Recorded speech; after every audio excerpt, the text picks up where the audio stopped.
but today I'm here to talk about books I wish I had read in 2020, and I have it written down, so if you see me looking down, that's why. One of the books that I wish I had read in 2020, which is really more, well, I wish I'd finished this, because I actually started it and I got to like page 16 and I stopped apparently. But it's Damned by Chuck Palahniuk, and is that how you say his name? I hope I didn't just butcher his name.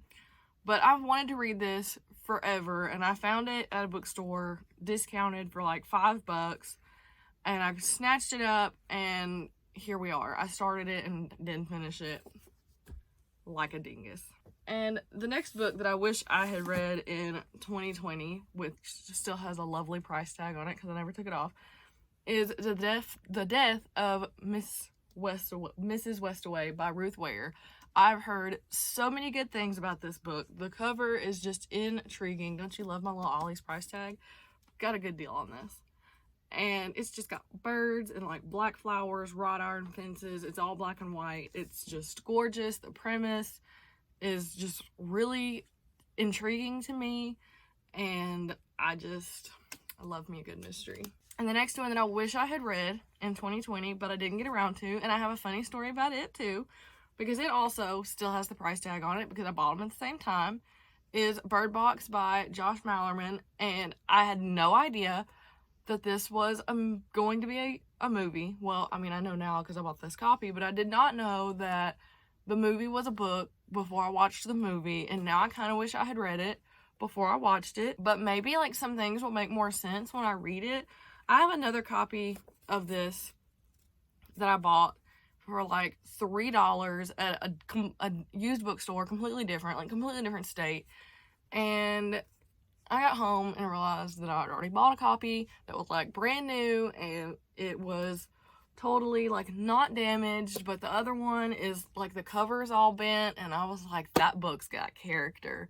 So I bought it, and here we are. I have 2 copies of the same book. And the next book that I bought, which, oh wow, I left the price tag on that one. I'm doing real good here. It's called It Ain't So Awful Falafel. And I bought this when I was on vacation, and it just sounded really funny. I already forgot what it's about, but I think it's a young adult book, but the cover, I mean, it's got a hamster, like a pie on it. What more could you ask for? But I remember the premise being like really funny, and obviously the cover is funny. So I've had it on my radar, and I just haven't picked it up because I don't know how to behave. So that's that.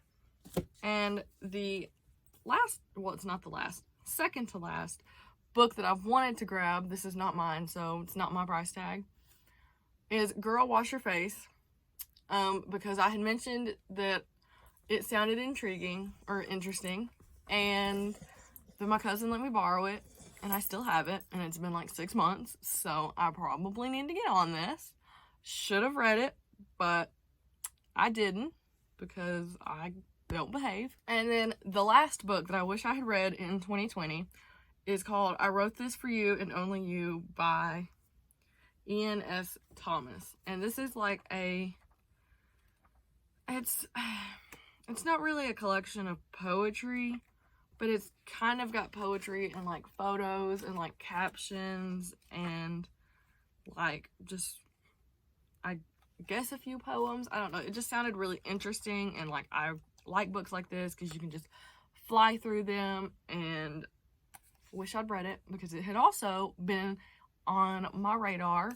Actually, majority of these were on my to be read list that's like right beside my bed, and I just didn't make it to them because I don't know how to behave. And so that's it on specific books that I had wished I'd read in 2020, but I didn't. One thing I wish I had read more of was like more romance and more thrillers, but I didn't get around to it. So here we are having this discussion. So I'll see you in the next video wearing the same outfit because I'm going to be filming like a ton of videos today wearing the same outfit.